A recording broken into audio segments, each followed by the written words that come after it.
معزز حاضرین جمعہ، محترم بزرگوں، دوستوں اور دینی ملی و اسلامی نوجوان بھائیوں، پچھلے 2 خطبے میں نے جنت اور جہنم کے تعلق سے کچھ باتیں آپ کے سامنے رکھی تھی کہ جنت کیسی ہے، جہنم کیسی ہے، اور آج موضوع خطابت ہے جہنم میں لے جانے والے اعمال، یعنی وہ اعمال، وہ گناہ جو ہمیں جہنم میں لے جانے والے ہیں۔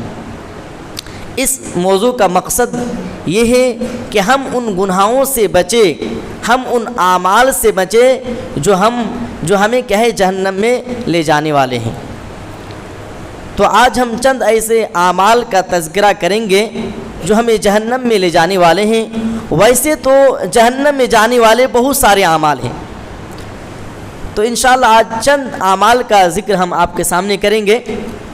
میرے پیارے بھائیوں، ہم سب یہ جانتے ہیں کہ ایک دن اس دنیا کو چھوڑ کر جانا ہے، ایک دن موت آنی ہے، برحق ہے، اس میں کسی کا کوئی شک نہیں ہے، اس میں کسی کا کوئی اختلاف نہیں ہے، سب جانتے ہیں کہ ایک دن ہم کو مرنا ہے۔ میرے پیارے بھائیوں، لیکن اس زندگی کے بعد جو زندگی ملنے والی ہے، اس زندگی میں موت نہیں ہے، اس زندگی میں موت نہیں ہے۔ ترمذی کی صحیح روایت ہے، اللہ کے پیارے نبی جناب محمد رسول اللہ صلی اللہ علیہ وسلم فرماتے ہیں کہ قیامت کے دن موت کو ایک چتکبرے مینڈک کی شکل میں جنت اور جہنم کے درمیان لا کر کے کھڑی کر دی جائے گی اور پھر اس کو ذبح کر دیا جائے گا۔ اور اسے جنتی بھی دیکھ رہے ہوں گے اور جہنمی بھی دیکھ رہے ہوں گے۔ اگر خوشی سے مرنا ممکن ہوتا تو جنتی خوشی سے مر جاتے، اور اگر غم سے مرنا ممکن ہوتا تو جہنمی غم سے مر جاتے، لیکن اس زندگی میں موت نہیں ہے میرے پیارے بھائی۔ تو آئیے ہم چند ایسے اعمال دیکھتے ہیں جو ہمیں جہنم میں لے جانے والے ہیں۔ سب سے پہلا گناہ جو انسان کو جہنم کی طرف لے جاتا ہے وہ ہے شرک۔ شرک کسے کہتے ہیں؟ شرک کا مطلب کیا ہے؟ شرک کہتے ہیں کہ اللہ تعالیٰ کے ساتھ کسی کو شریک کرنا، اللہ کے جیسا کسی کو ماننا، اسی کو شرک کہتے ہیں۔ چاہے اللہ کی عبادت میں ہو، چاہے اللہ کی ربوبیت میں ہو، چاہے اللہ کے اسماء و صفات میں ہو، ان چیزوں میں سے کسی ایک چیز کو اللہ کے علاوہ کسی کے ساتھ شریک ٹھہرانا، اسی کو شرک کہتے ہیں میرے پیارے بھائیوں۔ اور اللہ تعالیٰ شرک کرنے والوں پر جنت کو حرام کر دی ہے، اس کو جنت نہیں ملے گی۔ اللہ تعالیٰ نہ اس کے مغفرت کریں گے، نہ ان کو معاف کریں گے میرے پیارے بھائیوں۔ جیسے کہ اللہ تعالیٰ فرماتا ہے سورۃ المائدہ آیت نمبر 72 کے اندر فرماتا ہے اِنَّهُ مَن يُشْرِكْ بِاللَّهِ فَقَدْ حَرَّمَ اللَّهُ عَلَيْهِ الْجَنَّةَ وَمَأْوَاهُمُ النَّارُ وَمَا لِلظَّالِمِينَ مِنْ أَنصَارٍ، کہ جو انسان اللہ تعالیٰ کے ساتھ شریک کرتا ہے، کہ شرک کرتا ہے، اس کے اوپر اللہ تعالیٰ نے جنت کو حرام کر دی ہے اور اس کا ٹھکانہ جہنم ہے۔ وَمَأْوَاهُمُ النَّارُ، اور اس کا ٹھکانہ جہنم ہے۔ وَمَا لِلظَّالِمِينَ مِنْ أَنصَارٍ، اور ظالموں کا کوئی مددگار نہیں ہے۔ اور پیارے نبی کی حدیث دیکھیے، صحیح بخاری کی حدیث ہے، حدیث نمبر 4497 نمبر کی حدیث ہے۔ اللہ کے پیارے نبی فرماتے ہیں مَن مَاتَ وَهُوَ يَدْعُو مِن دُونِ اللَّهِ نِدًّا، کہ جو انسان اللہ کے علاوہ کسی کو پکارتا ہے، جو انسان اللہ کے علاوہ کسی کو اللہ کے ساتھ کسی کو شریک کرتا ہے میرے پیارے بھائیوں، اس کا ٹھکانہ جہنم ہے۔ دخل النار، اس کا ٹھکانہ جہنم ہے، وہ آدمی جہنم کے اندر جائے گا۔ میرے پیارے بھائیوں، قرآن و حدیث کے بے شمار نصوص اور دلائل ہیں جس میں اس بات کی وضاحت کی گئی ہے، جس میں اس بات کی تاکید کی گئی ہے کہ جو انسان اللہ کے ساتھ شریک کرے گا، جو انسان شرک کرے گا، جو انسان اللہ کے علاوہ کسی کو پکارے گا میرے پیارے بھائیوں، اس کا ٹھکانہ جہنم ہے۔ اگر وہ انسان مرنے سے پہلے توبہ نہیں کرتا ہے اور کہ اسی حال میں وہ مر جاتا ہے تو اس کا ٹھکانہ جہنم ہے۔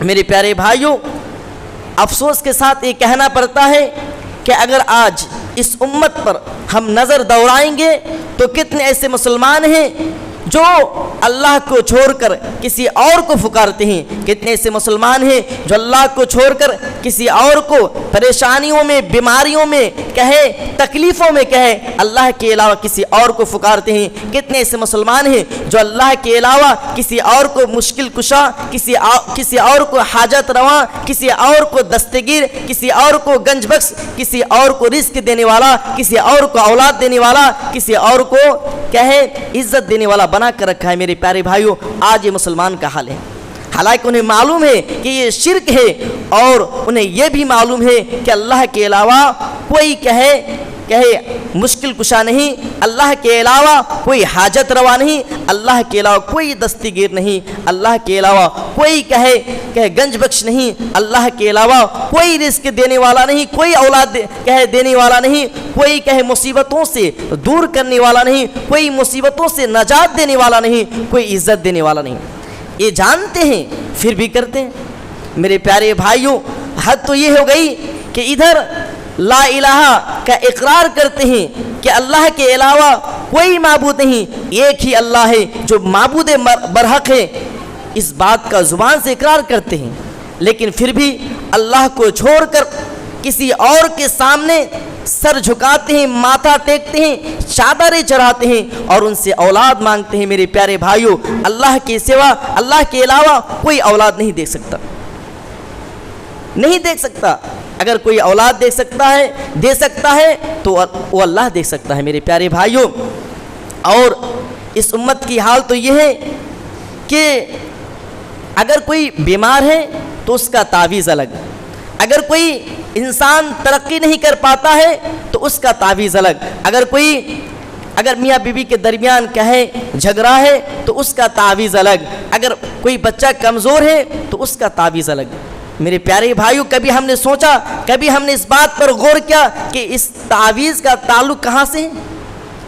اس تعویذ کا تعلق کہاں سے ہے؟ اس تعویذ کا تعلق میرے پیارے بھائیوں شرک سے ہے۔ یہ تعویذ پہننا، یہ تعویذ لٹکانا، یہ کیا ہے؟ شرک ہے۔ میں اپنی طرف سے نہیں کہتا، پیارے نبی صلی اللہ علیہ وسلم کی حدیث ہے، مسند احمد میں بھی حدیث موجود ہے، اور السلسلۃ الصحیحہ شیخ ابن باز رحمۃ اللہ علیہ کی کتاب میں بھی یہ حدیث موجود ہے۔ اللہ کے پیارے نبی فرماتے ہیں من علق تمیمۃ فقط اشرک، کہ جس نے تعویذ پہنا، جس نے تعویذ لٹکایا، اس نے کیا ہے؟ شرک کیا۔ میرے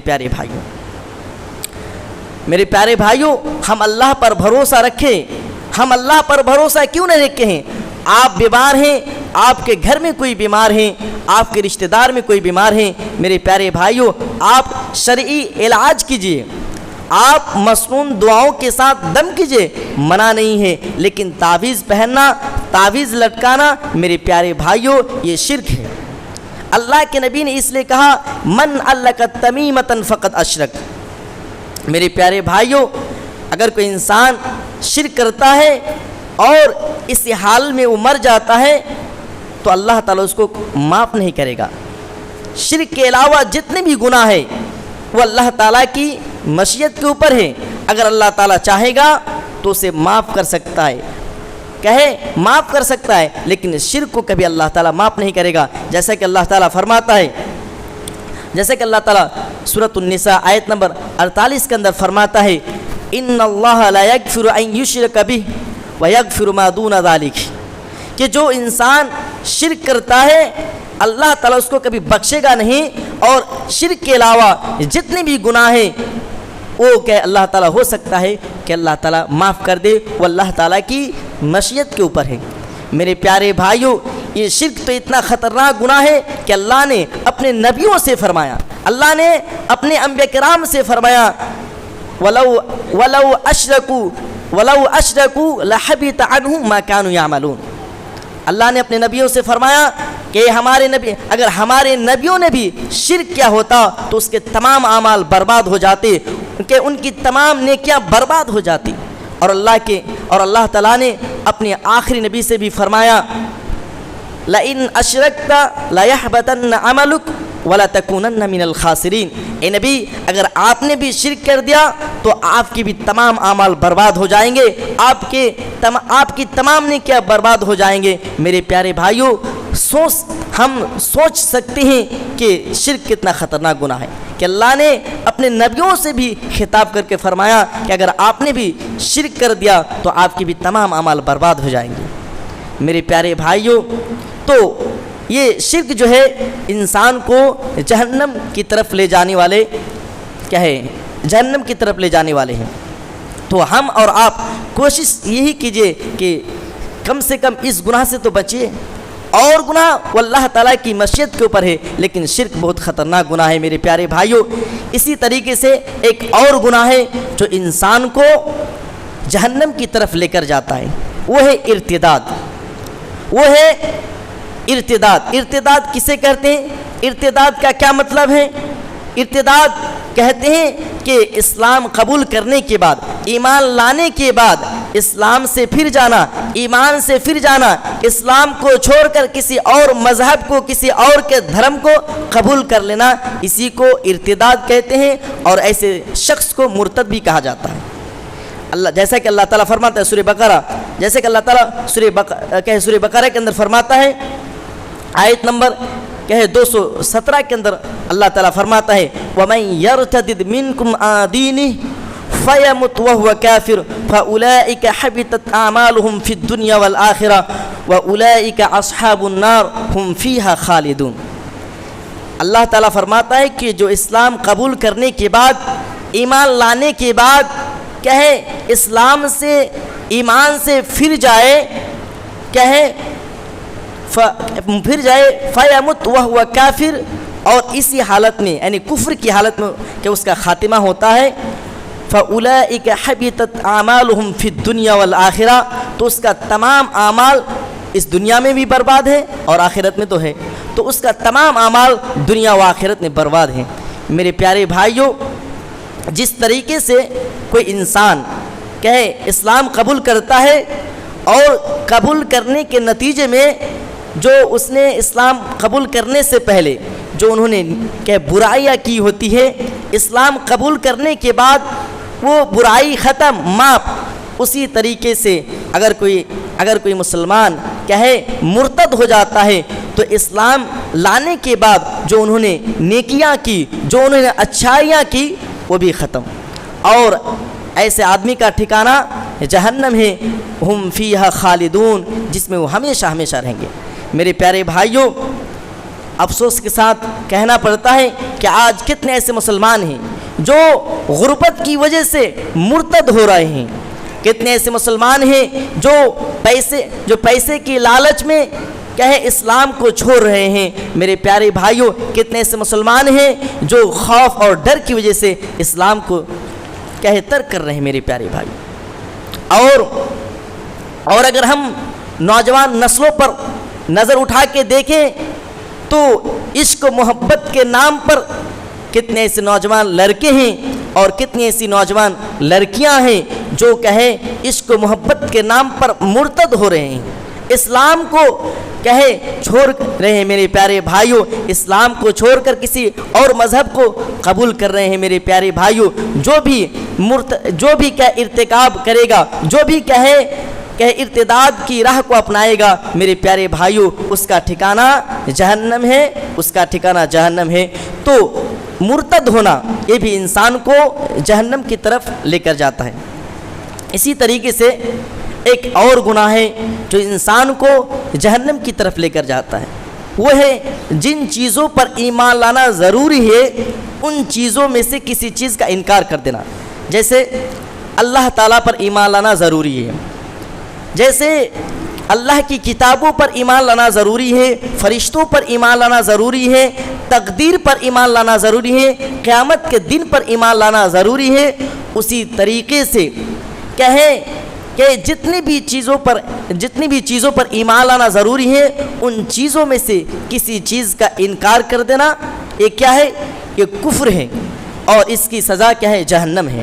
میرے پیارے بھائیوں، جیسے کہ اللہ تعالیٰ فرماتا ہے سورۃ المائدہ آیت نمبر 5 کے اندر وَمَن يَكْفُرُ بِالْإِيمَانِ وَمَن يَكْفُرْ بِالْإِيمَانِ فَقَدْ حَبِطَ عَمَلُهُ وَهُوَ فِي الْآخِرَةِ مِنَ الْخَاسِرِينَ کہ جو ایمان لانے کے بعد کفر کا راستہ اختیار کرے گا اس کے تمام عمل برباد ہیں اور وہ آخرت میں خسارہ اٹھانے والے میں سے ہوں گے۔ تو میرے پیارے بھائیوں، جو بھی اللہ کو نہیں مانے گا، جو فرشتوں کو نہیں مانے گا، جو کہے رسول کا انکار کرے گا، تو اس کا ٹھکانہ جہنم ہے۔ تو کسی چیز کا انکار کر دینا، جن چیزوں پر ایمان لانا ضروری ہے، تو یہ بھی جہنم میں لے جانے والے ایک عمل ہے۔ اسی طریقے سے ایک اور گناہ ہے جو انسان کو جہنم کی طرف لے کر جاتا ہے، وہ ہے اللہ کی آیتوں کا اور رسول کا مذاق اڑانا۔ اگر کوئی انسان اللہ کا مذاق اڑاتا ہے، اللہ کی آیتوں کا یعنی قرآن کی آیتوں کا مذاق اڑاتا ہے، اسی طریقے سے اگر کوئی انسان رسول کا مذاق اڑاتا ہے تو یہ کیا ہے؟ یہ بھی کفر ہے اور اس کی سزا بھی جہنم ہے، جیسا کہ اللہ تعالیٰ فرماتا ہے قل اب اللہ وآیاتہ ورسلہ کنتم تستہزئون لا تعتذروا قد کفرتم بعد ایمانکم۔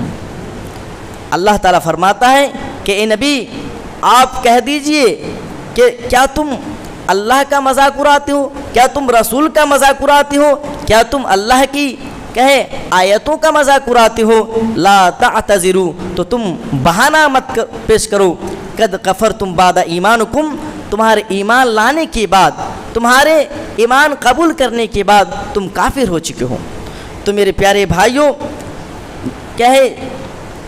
کسی اللہ کا مذاق اڑانا، رسول کا مذاق اڑانا، اسی طریقے سے قرآن کی آیتوں کا مذاق اڑانا، یہ کیا ہے؟ یہ بھی جہنم میں لے جانے والے اعمال ہیں۔ میرے پیارے بھائیوں، اسی طریقے سے ایک اور گناہ ہے جو انسان کو جہنم کی طرف لے کر جاتا ہے، وہ ہے سود اور بیاج کھانا۔ سود اور بیاج کی رقم یہ انسان کو جہنم کی طرف لے کر جاتا ہے، یہ جہنم کی طرف لے کر جاتا ہے، جیسے کہ اللہ تعالیٰ فرماتا ہے کہ سورہ آل عمران آیت نمبر 130 کے اندر اللہ تعالیٰ فرماتا ہے یا ایھا الذین آمنوا لا تأکلوا الربا اضعافا مضاعفا، اے ایمان والو تم سود اور بیاج کو نہ کھایا کرو، اضعافا مضاعفا، ورنہ تم برباد ہو جاؤ گے، ورنہ تم ہلاک ہو جاؤ گے۔ اگر کوئی انسان سود اور بیاج کھاتا ہے میرے پیارے بھائیوں، تو وہ انسان اللہ اور اس کے رسول سے جنگ کرتا ہے، جیسا کہ اللہ تعالیٰ فرماتا ہے سورۃ البقرہ آیت نمبر 279 کے اندر اللہ تعالیٰ فرماتا ہے فَإِن لَّمْ تَفْعَلُوا فَأَذَنُوا بِحَرْبٍ مِّنَ اللَّهِ وَرَسُولِهِ۔ اگر کوئی انسان سود اور بیاج کھاتا ہے تو وہ اللہ اور اس کے رسول سے جنگ کرتا ہے۔ میرے پیارے بھائیوں، کس کی ہمت ہے، کس کی مجال ہے، کس کی اوقات ہے کہ وہ اللہ اور اس کے رسول سے جنگ کر سکے۔ میرے پیارے بھائیوں، اللہ کے حدیث کے اندر آتا ہے، اللہ کے پیارے نبی صلی اللہ علیہ وسلم فرماتے ہیں، صحیح بخاری کی حدیث ہے، حدیث نمبر 6897 نمبر کی حدیث ہے، اللہ کے پیارے فرماتے ہیں کہ 7 ہلاک کر دینے والے گناہ سے بچو۔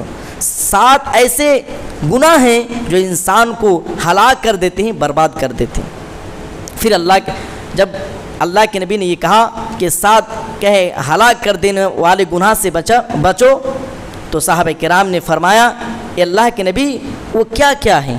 تو اللہ کے نبی نے ایک ایک کر کے گنایا اور گناتے ہوئے فرمایا وَأَكْلُ الرِّبَا، اور سود اور بیاج کھانا۔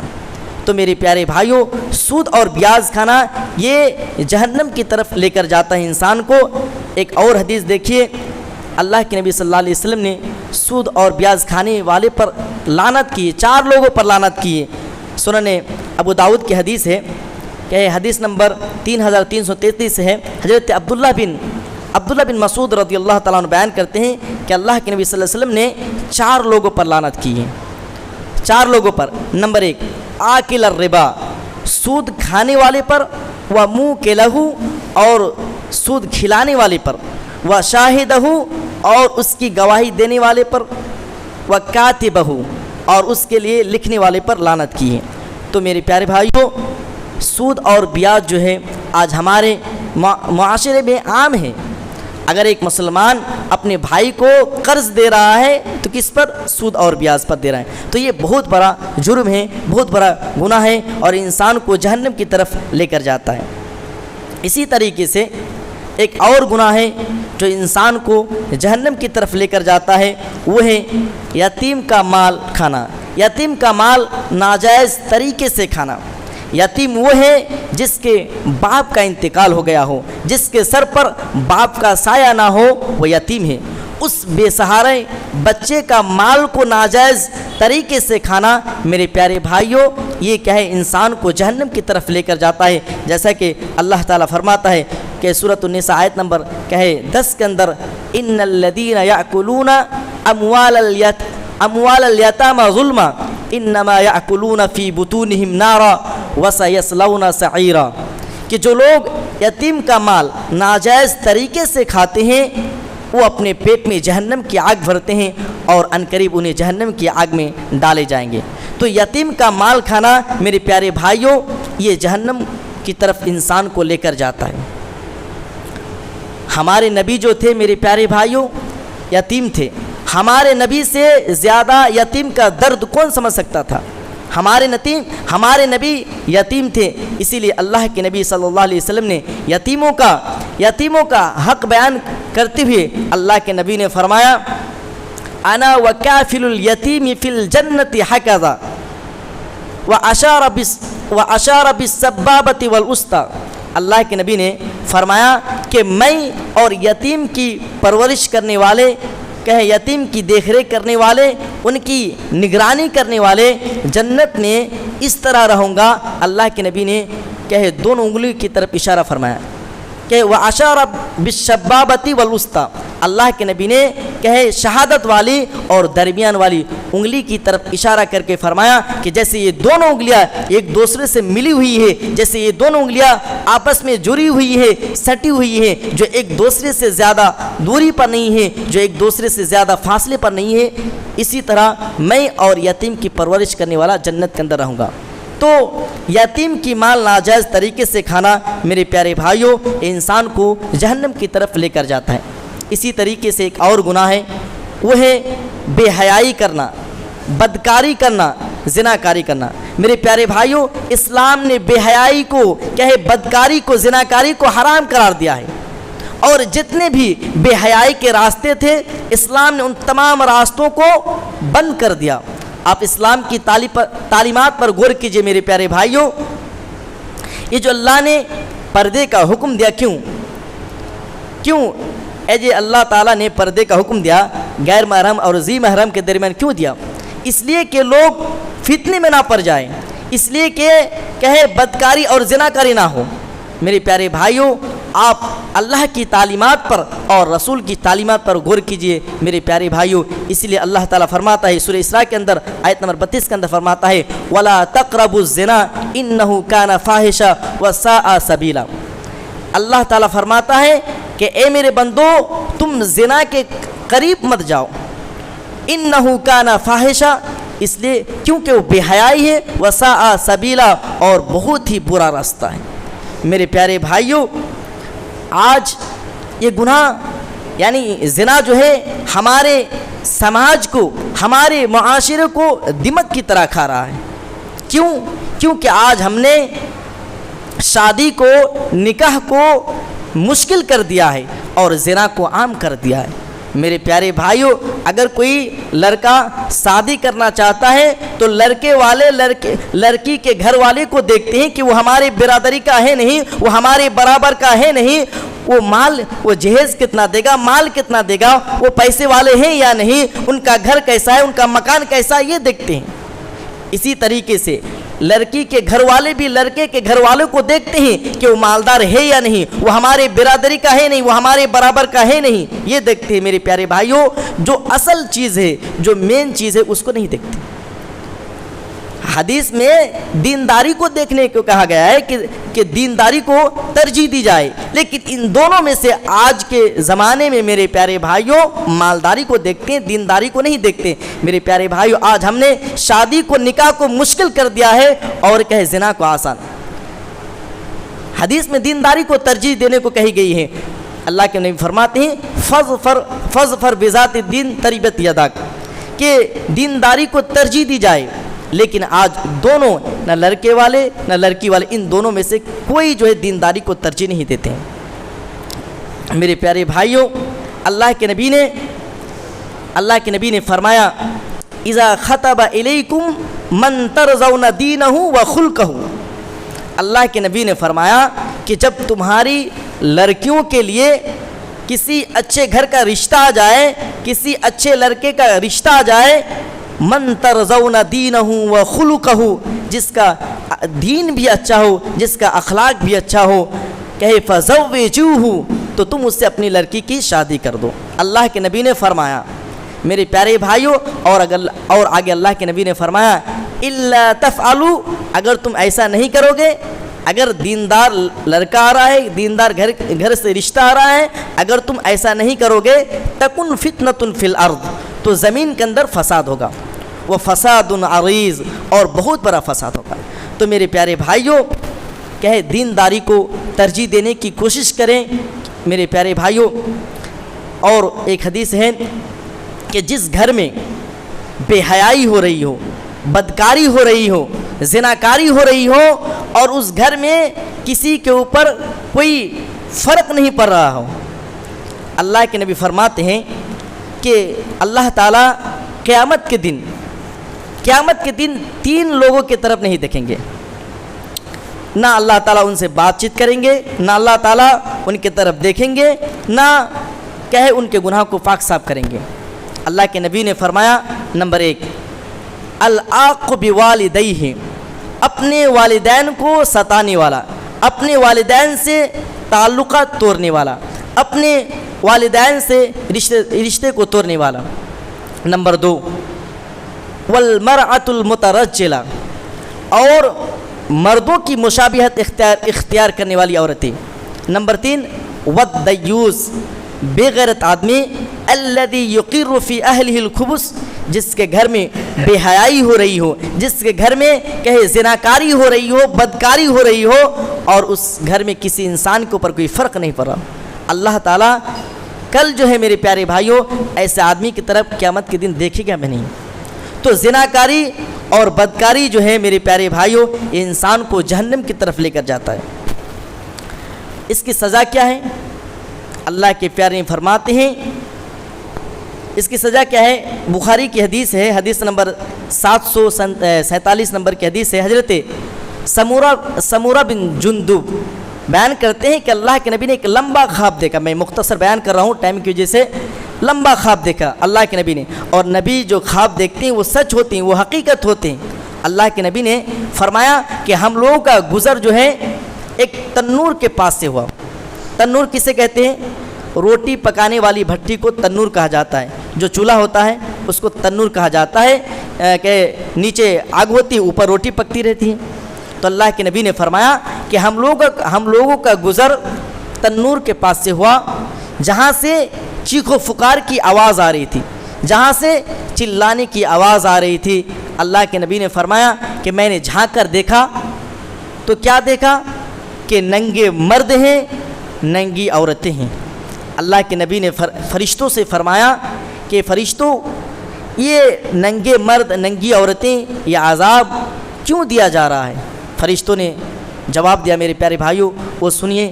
فرمایا فرشتوں نے کہا کہ یہ وہی لوگ ہیں جو دنیا کے اندر کیا بے حیائی کیا کرتے تھے، بدکاری کیا کرتے تھے، زناکاری کیا کرتے تھے۔ تو بے حیائی، زناکاری یہ انسان کو جہنم کی طرف لے کر جاتا ہے۔ اسی طریقے سے ایک اور گناہ ہے جو انسان کو جہنم کی طرف لے کر جاتا ہے، وہ ہے اپنی ذمہ داری کو نہ نبھانا، اپنی ذمہ داری کو نہ پورا کرنا۔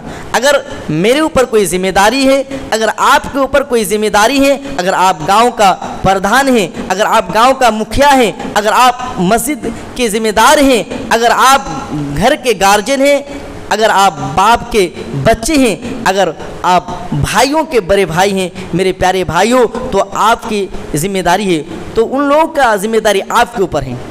اللہ کے نبی صلی اللہ علیہ وسلم نے فرمایا ما من عبد استرعاه اللہ علی رعیت یموت یوم یموت وَهُوَ غَاشُ اللَّهِ إِلَّا حَرَّمَ اللَّهُ عَلَيْهِ الْجَنَّةَ کہ جس انسان کو اس دنیا کے اندر کوئی ذمہ داری دی جائے کوئی اور وہ اس ذمہ داری کو صحیح طریقے سے نبھاتا نہیں ہے، پورا نہیں کرتا ہے، کیا ہے اللہ تعالیٰ نے اس پر جنت کو حرام کر دیا ہے، جنت کو اللہ تعالیٰ نے اس پر حرام کر دیا ہے۔ میرے پیارے بھائیوں، تو کیا ہے اپنی ذمہ داری کو نبھانے کی کوشش کیجیے۔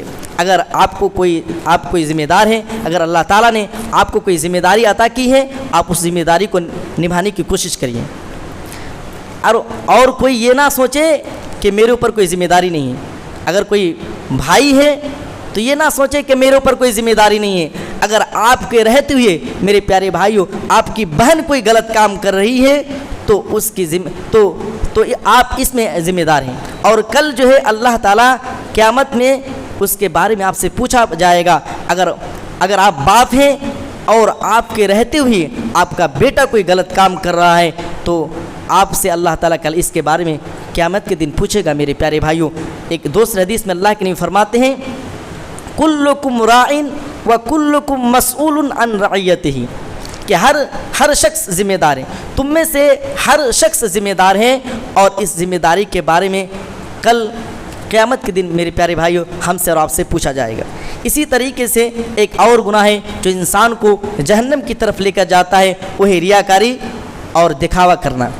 اللہ تعالیٰ فرماتا ہے سورہ ماؤن کے اندر فویل للمصلین الذین هم عن صلاتهم ساہون الذین هم یراؤون، کہ وائل ہے، جہنم ہے ان نمازیوں کے لیے جو کہ اپنی نماز میں سستی کرتے ہیں اور جو نماز کو لوگوں کو دکھانے کے لیے کرتے ہیں۔ میرے پیارے بھائیو، کوئی بھی عبادتیں ہوں، کوئی بھی عمل ہو، اس میں دکھاوا نہ ہو، کیونکہ یہ دکھاوا کہے جہنم کی طرف لے کر جاتا ہے۔ حدیث اللہ کے پیارے فرماتے ہیں حدیث کے اندر کہ تین لوگوں کا قیامت کے دن سب سے پہلے حساب فیصلہ کیا جائے گا۔ ایک وہ آدمی ہوگا جو اللہ کی راہ میں شہید ہوا تھا، ایسا آدمی کو قیامت کے دن لایا جائے گا۔ اللہ تعالیٰ پوچھے گا اے میری بندی بتا کہ تو دنیا میں میرے لیے کیا کر کے آیا ہے، تو بتا کہ تو کیا کر کے آیا ہے دنیا میں۔ وہ کہے گا کہ اللہ میں تیرے دین کے لیے لڑا ہوں۔ اللہ تعالیٰ فرمائے گا نہیں، تو جھوٹا ہے، تو نے اس لیے کیا تاکہ تمہاری دنیا کے اندر شہرت ہو جائے، تاکہ لوگ تجھے کہے کہ کتنا بہادر آدمی ہے، کتنا شجاع آدمی ہے۔ لہٰذا اللہ تعالیٰ فرشتوں سے کہے گا کہ فرشتے اس کو جہنم کے اندر ڈال دو، پھر اس کو جہنم کے اندر ڈال دیا جائے گا۔ اسی طریقے سے کہے ایک عالم صاحب کو بلایا جائے گا، ایک کہے مقرر صاحب کو بلایا جائے گا، ایک قاری صاحب کو بلایا جائے گا۔ اللہ تعالیٰ پوچھے گا اے میرے بندے بتا کہ تو دنیا میں میرے لیے کیا کر کے آئے۔ وہ کہے گا کہ اللہ میں نے اچھی تقریریں کی، یا اللہ میں نے جلسے کی، یا اللہ میں نے لوگوں کو کہے مولوی صاحب بنائے۔ میرے پیارے بھائیوں، جب یہ کہے گا تو اللہ تعالیٰ کہے گا نہیں، تو جھوٹا ہے، تو نے اس لیے کیا تاکہ تجھے دنیا کے اندر کہے بڑے مولوی صاحب کہے، تاکہ تمہیں کہ دنیا کے اندر کہے لوگ کہے کہ دیکھو کتنے اچھی تقریر کرتے ہیں۔ میرے پیارے بھائیوں، اللہ تعالیٰ کہے گا کہے تمہاری دنیا کے اندر یہ شہرت ہو گئی۔ اللہ تعالیٰ فرشتوں سے کہے گا کہ فرشتوں اس کو جہنم کے اندر ڈال دو، پھر اس کو جہنم کے اندر ڈال دیا جائے گا۔ اسی طریقے سے ایک اور آدمی کو لایا جائے گا جو کہے جہنمی ہوگا، جس کو اللہ تعالیٰ نے، جو مالدار ہوگا، جس کو اللہ تعالیٰ نے تمام کہے ہر قسم کا مال دے کر رکھا تھا، لایا جائے گا اور جو ہے لایا جائے گا۔ اللہ تعالیٰ پوچھے گا کہ یہ بتا کہ تو دنیا میں میرے لیے کیا کر کے آیا ہے۔ وہ کہے گا کہ اللہ میں نے مسجد بنائی، یا اللہ میں نے مدرسہ بنایا، یا اللہ میں نے کہے صدقہ کیا، زکوٰۃ دی۔